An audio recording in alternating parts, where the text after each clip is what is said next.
Bueno, ¿dónde estamos? Por supuesto, sexto sentido todos los días y a toda hora. Como siempre le digo, 6 sentidos casi que no alcanzan para entender la complejidad del mundo actual. Por eso, días como hoy, traigo a personas que pueden explicar muchas cosas, fundamentalmente lo que tiene que ver con el mundo de la economía y las finanzas. Él es un exégeta de lo que está pasando, Diego Martínez Bursaco. Un placer tenerte acá en el programa nuevamente. Gracias, Karina, por la invitación.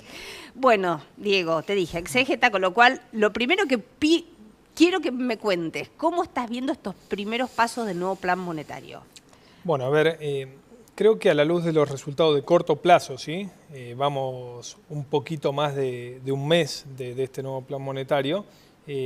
La variable que más preocupaba a los argentinos era el tipo de cambio, ¿no? Y todo parecía, desde enero del 2018 a la fecha, que no había medida que pudiera controlar las expectativas de devaluación.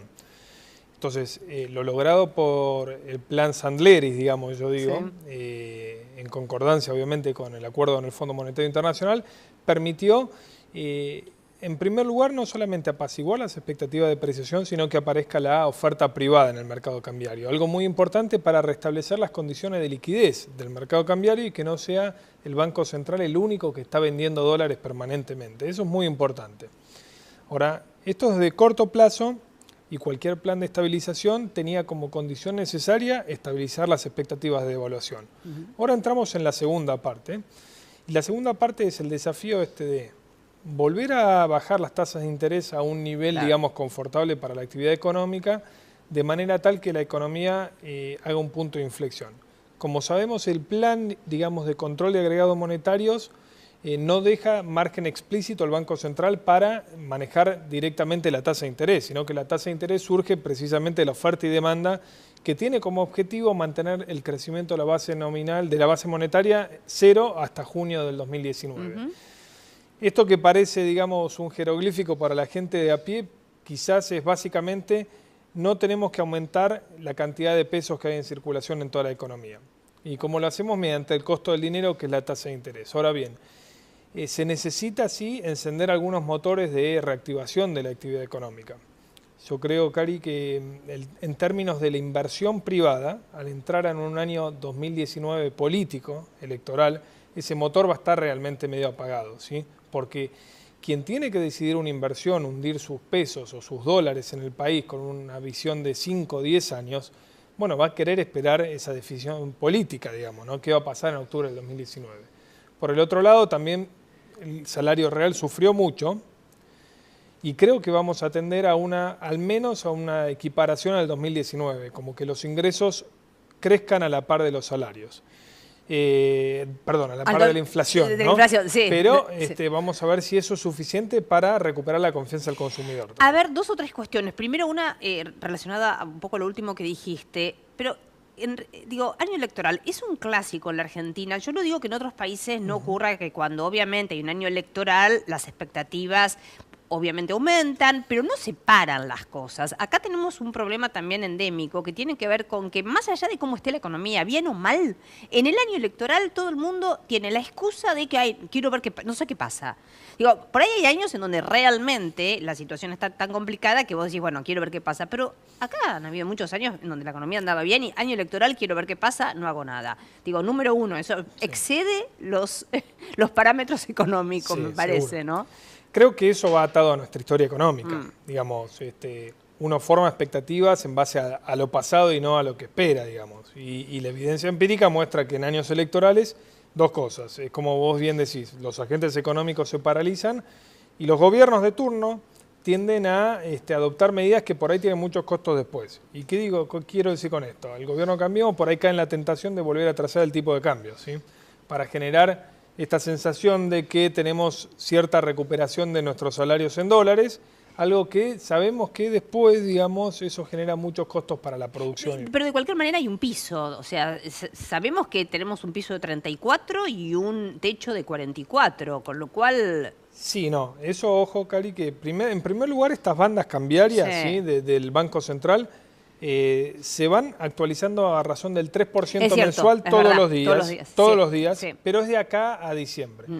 Y lo que se anda rumoreando y lo que, digamos, fuentes del Banco Central lo están analizando es ampliar, digamos, esas bandas a partir de enero del año próximo con un ajuste que tenga que ver más en forma trimestral y no tan esporádicamente como antes. Ahora bien, esto es una cuestión de expectativas. Más allá de que estén las bandas, que también genera la expectativa de que si el Banco Central interviene o no interviene, aquí hay una razón fundamental para creer si va a haber estabilidad o no, que es, bueno, cuán confiado estoy en el peso argentino y, digamos, en la recuperación de la economía argentina.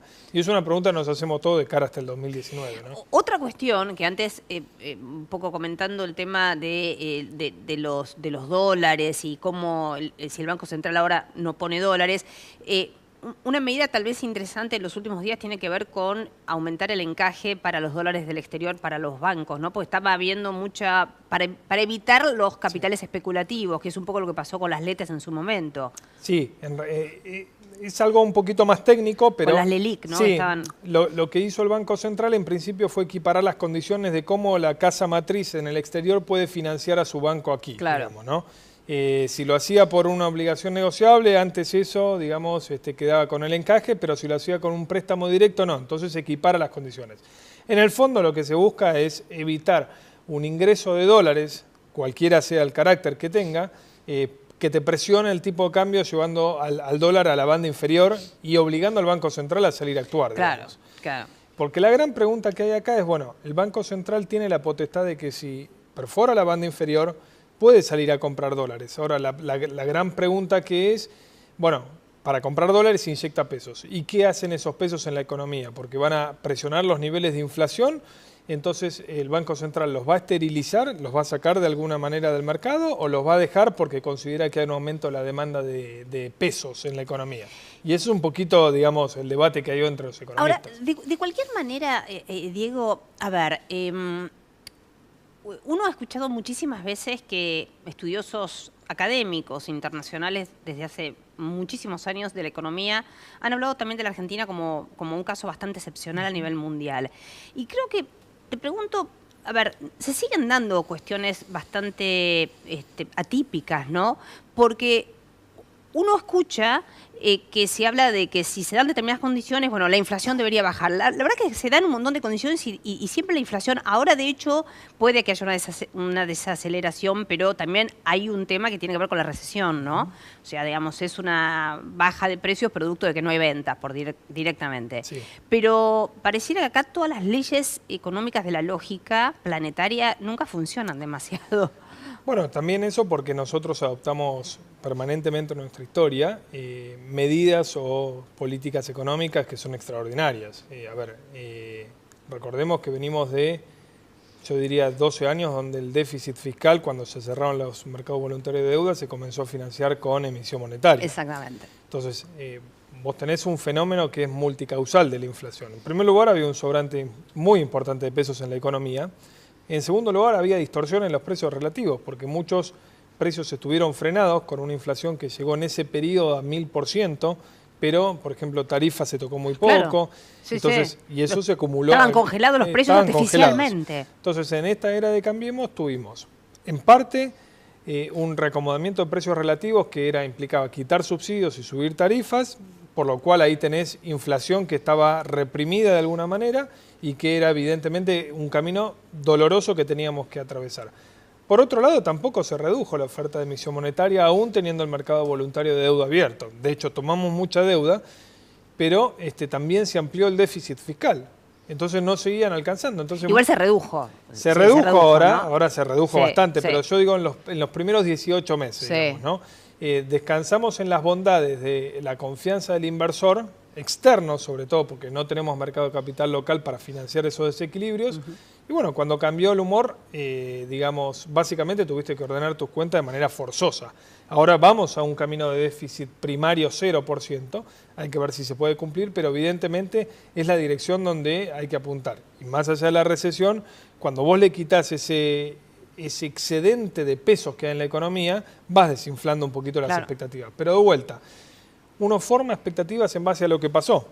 Entonces, cuando, por ejemplo, gremios van a tener que negociar el año que viene paritaria, lo van a hacer en base del 45% de inflación, no en base a la cantidad de pesos que hay en la economía para el año del 2019. Déjame decir por ahí una cosa que puede sonar una barrabasada desde el punto de vista de ciertos parámetros que normalmente se manejan, pero ¿no será momento en un país como el nuestro, tan atípico en muchas cuestiones, que cambiemos un poquito el paradigma? Porque si siempre vamos a fundar las expectativas futuras en la historia, ¿sabés qué? La historia no nos respalda.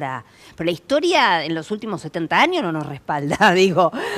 Estoy totalmente de acuerdo. Si no, siempre vamos a estar, como dicen los chicos, en el horno de acá para adelante, desde ese punto de vista. Para poder cambiar ese paradigma que decís vos, tiene que haber confianza y credibilidad en base a lo que los hacedores de política monetaria y fiscal y económica a nivel general te digan para el futuro. Y la verdad es que lamentablemente este año 2018 no solamente fue muy doloroso en términos económicos para el bolsillo de cada uno de nosotros, sino también en términos de credibilidad del gobierno, que también venía arrastrado. Acordate que teníamos un Banco Central donde defendía las metas de inflación, pero eran demasiado ambiciosas, y lo hemos dicho varias veces un montón de economistas. Y bueno, cuando vos venís fallando sistemáticamente, erosionás la credibilidad, digamos. Acá no estamos apuntando a si lo hicieron adrede o no, o digamos a la voluntad de hacer bien las cosas que tenían los funcionarios en cuestión. Es nada más verificar lo que se había proyectado en su momento con lo que pasó en la práctica. Y entonces, si nosotros tenemos menos confianza, por más de que nos digan ahora que la inflación del presupuesto, digamos, del año que viene va a estar en torno al 23%, y es difícil de creerle en una primera instancia, ¿no? Ahora, yo quiero en el próximo bloque, tengo un pequeño suspirito, porque ya lo sabes de memoria, Diego, el próximo bloque un poco que me cuentes si pensás que también, muchas veces hablamos de políticas de Estado en áreas muy sensibles, como es de lógica que habría que tenerlas, por ejemplo, energía. Si tuviésemos una política de Estado, no hubiese ocurrido el desastre que ocurrió los 12 años anteriores con la destrucción de la matriz energética. Pero digo, ¿no será momento también de, en ese conjunto de políticas de Estado, poner ciertas cuestiones muy de la economía que no se puedan tocar, sea quien sea el gobierno de turno? El próximo bloque, por favor.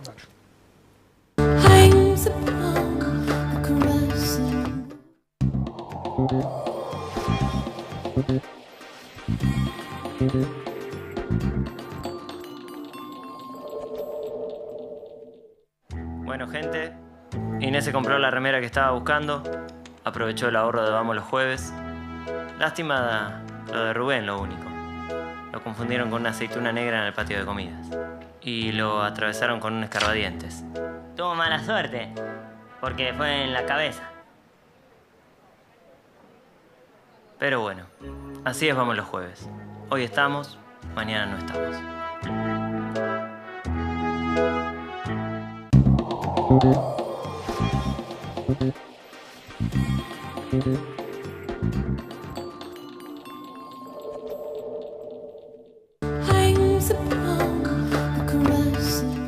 Bueno, acá continúa un placer charlando con Diego Martínez Bursaco. Diego, del bloque anterior, digo, ¿no será hora también de que tengamos algunas políticas de Estado que abarquen ciertos principios básicos económicos? Pero para eso también necesitamos una responsabilidad, no solamente de un gobierno de turno, sino de toda la dirigencia en general, ¿no?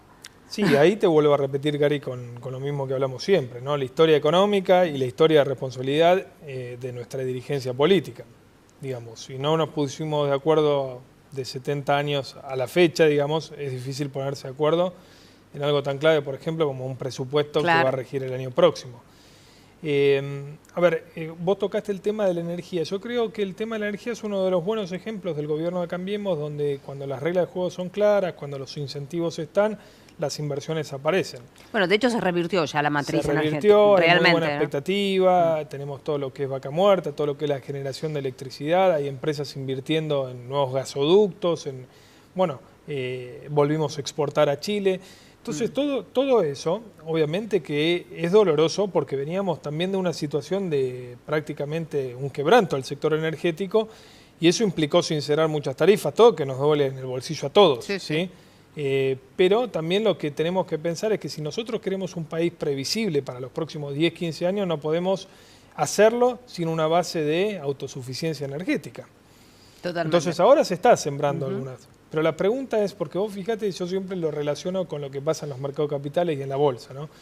Fíjate que las acciones de compañías energéticas en la Argentina sufrieron caídas del 50-60% en dólares, aun cuando sus balances económicos han sido muy buenos estos últimos trimestres y sus fundamentos son muy buenos. Hay una disociación entre lo que es la foto hoy y lo que se espera para el próximo lustro, te diría.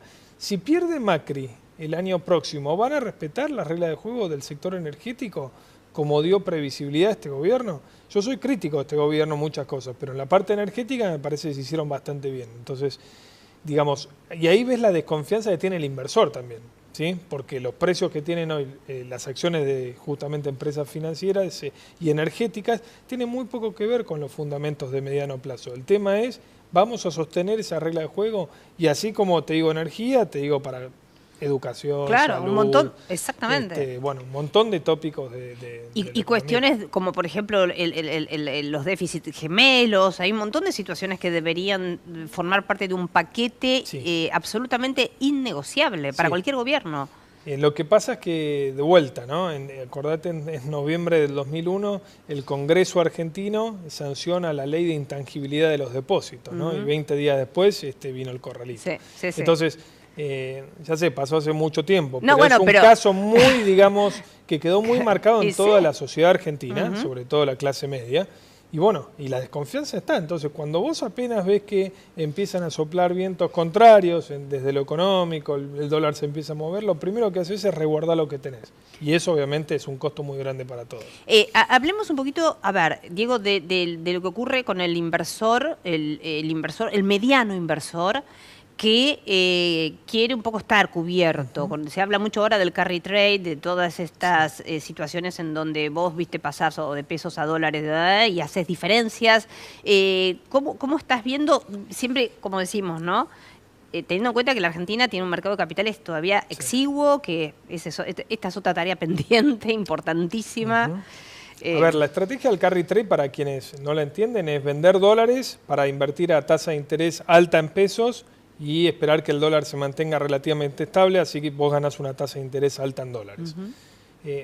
La evidencia empírica de hace muy poquito tiempo demostró ser una estrategia muy, muy riesgosa para un inversor medio, como decís vos. ¿Por qué? Porque la verdad es que el dólar acá puede dispararse en cualquier momento, sea por cual fuera el motivo. Entonces, digo, esa estrategia es más para los profesionales, para los traders, si vos querés. Ahora, para el inversor común, lo que yo siempre digo, es lo más importante es diversificar, digamos, ¿no? Si vos estás tentado por estas tasas de interés alta en pesos, bueno, poné algo a trabajar tu dinero ahí, poné algo en dólares, ¿sí? A trabajarlo en algún bono, en una letra del tesoro, y ponelo algo en acciones. Las acciones están realmente, digamos, baratas, si uno piensa en invertir a 4 o 5 años, digamos, ¿no? Yo digo que siempre la inversión, sobre todo las inversiones en acciones, debe ser pensada como dinero que uno no cuenta, digamos, ¿sí? ¿Por qué? Porque hay muchas oscilaciones, muchos ciclos, y los mercados no son más que el reflejo de la volatilidad de la economía argentina, digamos, ¿no? Entonces, bueno, si nosotros pensamos que vamos a estar pronto en un punto de inflexión de la economía, sabemos que los mercados se adelantan y bueno, podemos pensar en un horizonte de 4 o 5 años vista, con cierto optimismo, ¿no? Cierto sesgo optimista. Claro, las acciones son para, digamos, corazones resistentes. Sí, pero si vos lo haces dentro de una cartera diversificada, claro, diversificás, es cierto. Tu corazón va a tener que ser menos resistente. Menos resistente. ¿Y qué hay con respecto a los bonos, ahora que el riesgo país ha bajado? Bueno, los bonos están bajando, el riesgo país está bajando, los bonos están subiendo, no tan fuerte. Recordemos que hoy está el riesgo país en torno a 600 puntos, cuando a principio de año estaba en 300. Y hay una clave muy, muy puntual, que son las elecciones del 2019 y qué pasa con el financiamiento a partir del año 2020, ¿no? Yo creo que si Cambiemos es reelecto, obviamente esto va a ser anticipado y los bonos deberían, digamos, ser una buena alternativa. Pero no puedo dejar de decir que hoy hay cierto riesgo, no de impago en lo inmediato, sino de impago de qué podría pasar después de las elecciones. Diego, desde elecciones. Estados Unidos, elecciones ahora con dos cuestiones claras.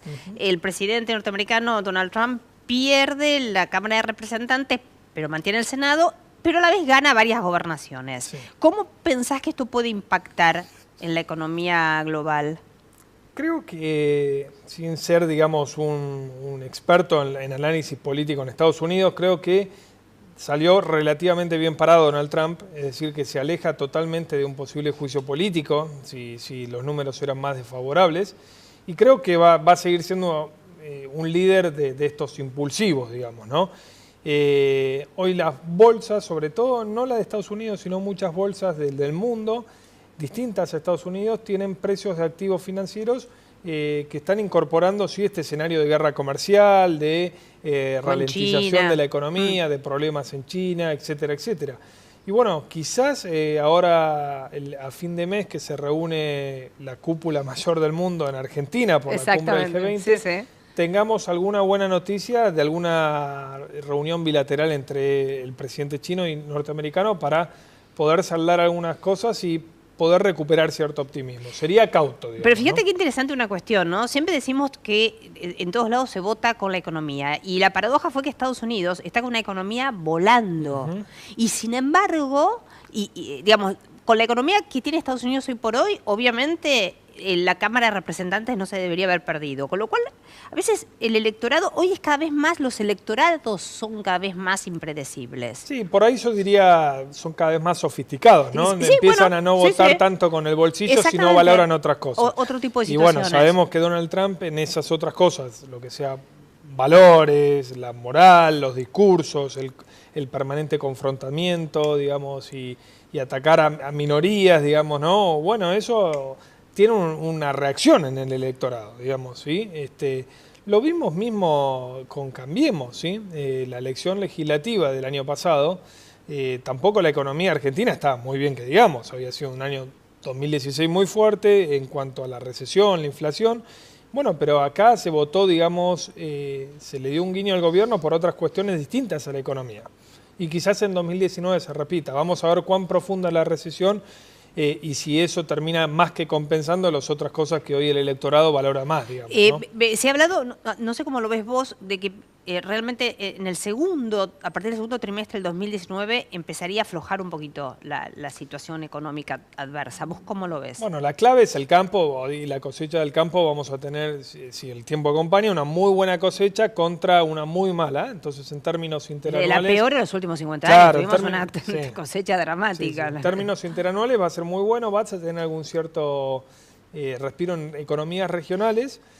Creo que los salarios reales se van a recuperar en el margen, por ahí 1 o 2 puntos porcentuales, y esta impresión, digamos, de atrasar el tipo de cambio seguramente va a permitir una mejora de poder adquisitivo en dólares de algunos asalariados, y eso podría ser un alivio de cara a las elecciones. Vamos a ver también cómo se conforma el arco opositor, digamos, porque allí está un poco el quid de la cuestión, si se va a polarizar entre Macri y Cristina.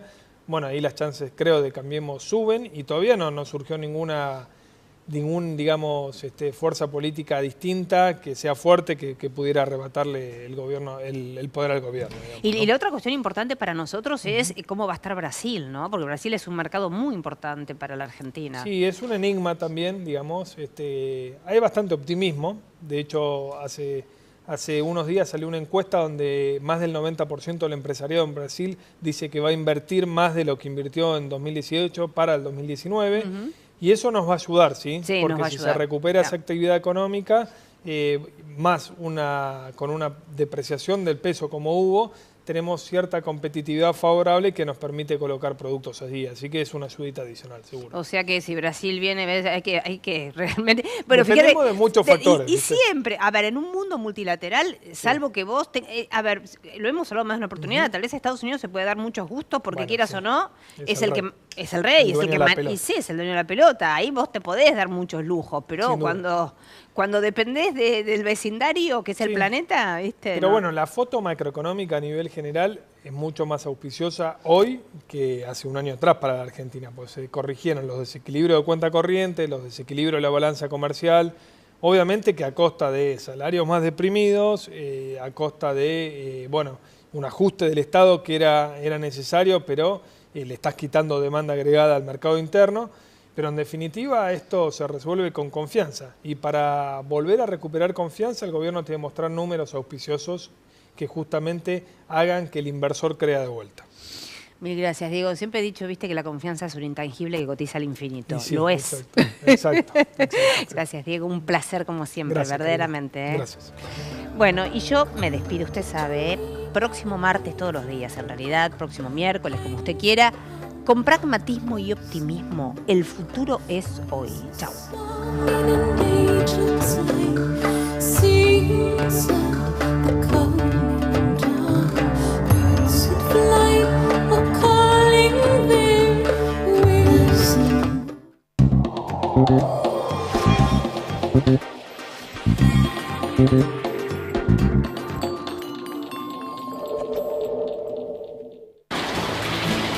¿Qué es crecer para vos? ¿Pudiste entrar, Abu?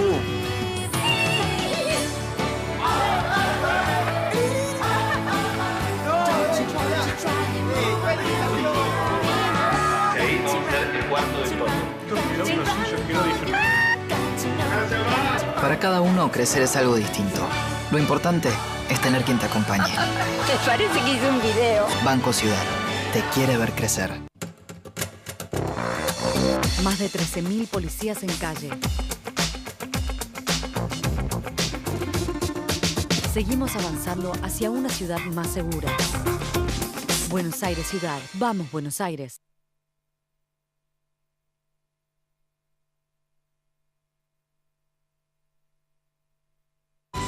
En la Ciudad Autónoma de Buenos Aires, vivir mejor es ley. Legislatura de la Ciudad Autónoma de Buenos Aires. Para que podamos comprar productos de calidad a buen precio y sin intermediarios, los productores de la provincia están en el mercado en tu barrio. Busca el mercado más cercano a tu casa en gba.gov.ar/mercado en tu barrio. Buenos Aires Provincia. Entre todos, podemos más.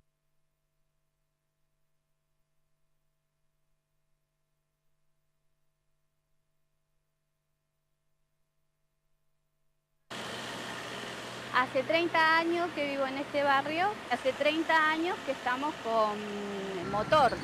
Se te rompe el motor y tenés que tener más de 5.000, 7.000 pesos. En mi economía, esto, si viene el agua, es algo bárbaro.